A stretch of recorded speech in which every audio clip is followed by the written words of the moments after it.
So before we start going into a biblical timeline and start looking at all that stuff, I want to go over the summit of the future and the pact as well, because we need to get a good idea of this stuff. So let's bring this back around to the website, what they got on the UN website as far as this goes. So the summit of the future 2024, multilateral solutions for a better tomorrow. So I know it might be a little small to read, so I'll go ahead. I'm going to read through this stuff to make sure everybody has got it going on, because I know some of you watching your phones, and it's probably too small. So let's see here. Multilateral solutions for better tomorrow. It says major global shocks in recent years, including the COVID pandemic, the Ukraine war, and the triple planetary crisis, among others, have challenged our international institutions. Unity, there's that word, around the shared principles and common goals, and both crucial and urgent. The summit of the future is a once in a generation opportunity to enhance cooperation on critical challenges and address gaps in global governance. That should bring a little warning siren right there. Gaps in global governance. Reaffirm existing commitments, including the Sustainable Development Goals, which we know they're going to be doing that this September, and the United Nations Charter, and move towards a reinvigorated multilateral system that is better positioned and to positively impact people's lives.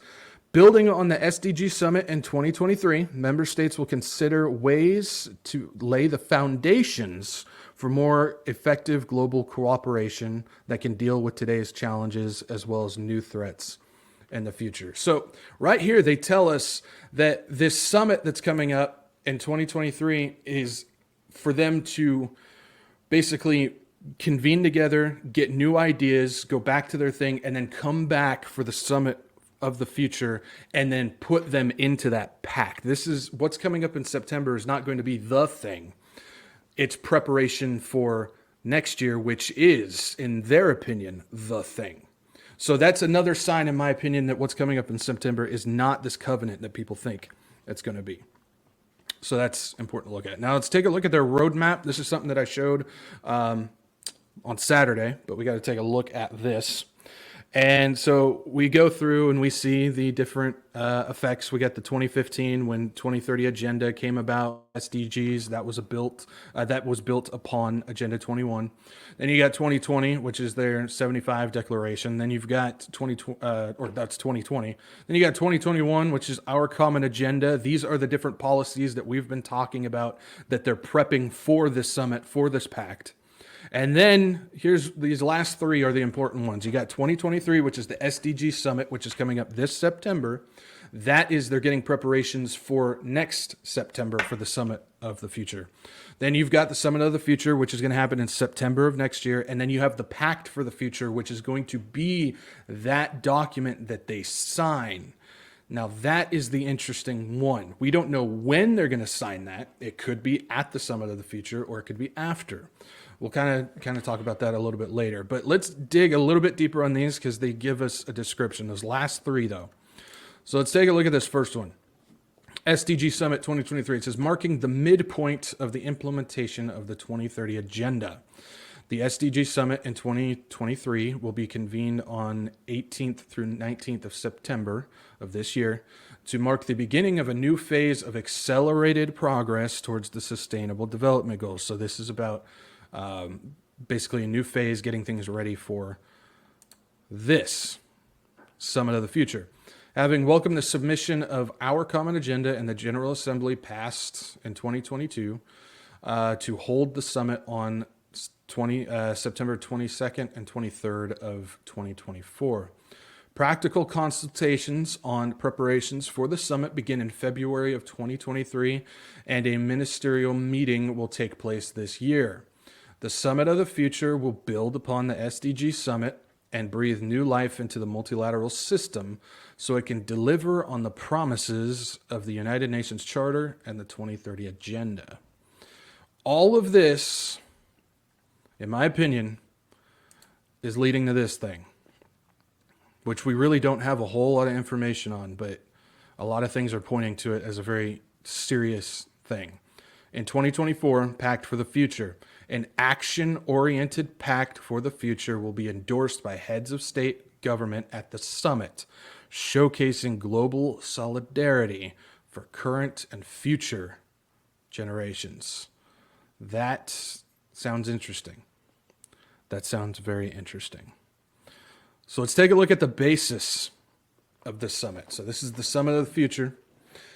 And it's the 75th anniversary of the United Nations was marked in June 2020 with a declaration by member states that included 12 overarching commitments along with a request to the Secretary General for recommendations to address both current and future challenges. In September of 2021, Secretary General responded with the report, Our Common Agenda. So these are all the things that are making this up. A wake-up call to speed up the implementation of the Sustainable Development Goals and propel the commitments contained in the UN 75 Declaration. In some cases, the proposals addressed gaps that emerged since 2015, requiring new intergovernmental agreements. The report, therefore, called for a summit of the future to forge a new global consensus on readying ourselves for a future that is rife with risks, but also opportunities.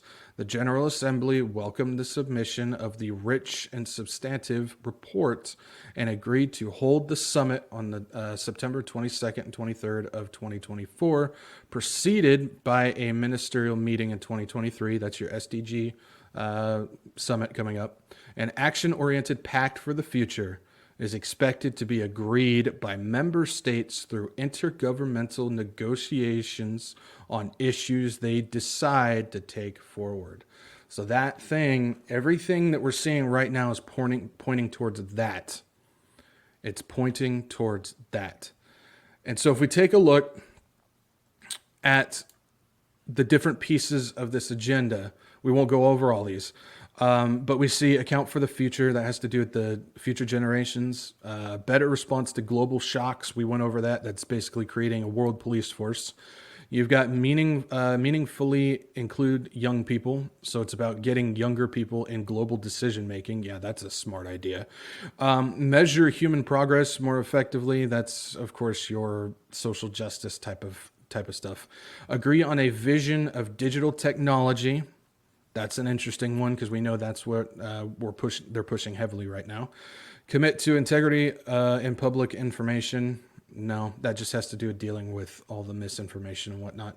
Reform on the international financial architecture. That's what we're seeing with the new economy that they're trying to push through. Advanced for peaceful and sustainable use of outer space. I don't know, that's an interesting one. I'm not an astronaut, so I'm not going to go into that. But these last ones here are very interesting.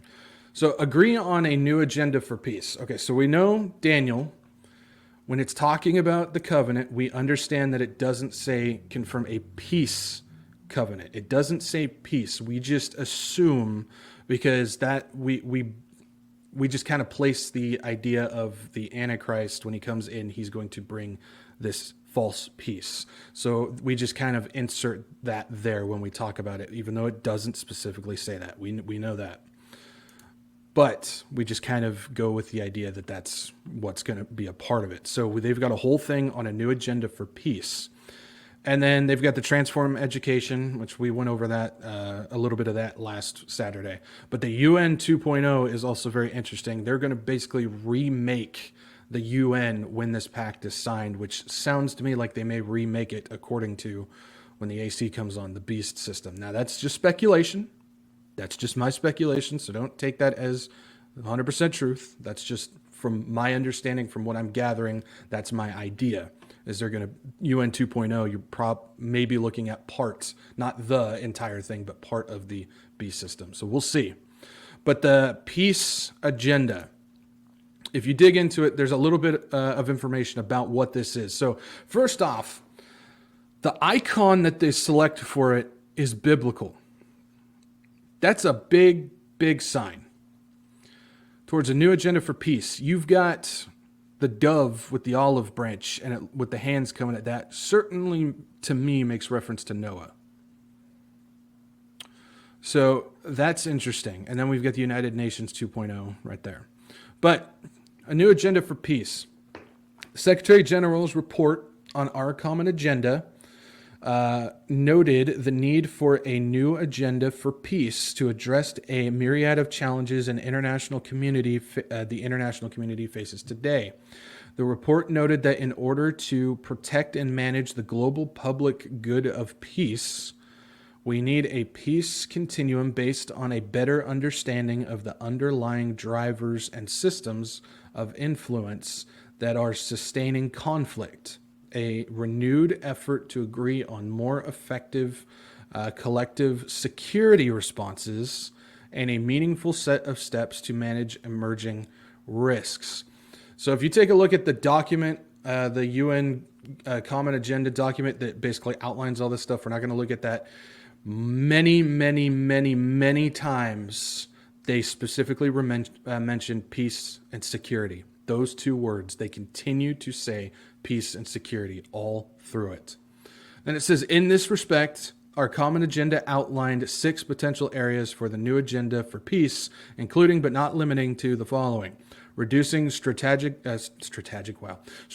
risks, strengthening international foresight and capacities to identify and adapt to new risks, refreshing responses to all forces of violence, investing in prevention and peace building, supporting regional prevention, and putting women and girls at the center. That one is kind of interesting.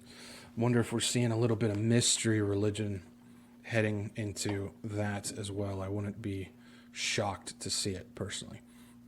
So right there, we've got kind of an idea of what this thing is. So we understand everything has been building up to this point so far. So everything is being pushed, accelerated, and pointing to this summit of the future. And that will be the pinnacle to get the pact of the future signed and ready to go. So everything is kind of pointing that way. They've got the peace in there. Again, Daniel doesn't specifically say peace, but when we look at it, we can just kind of assume that there's going to be peace involved with that. So when we see all these things coming to pass, it's really pointing towards that in 2024.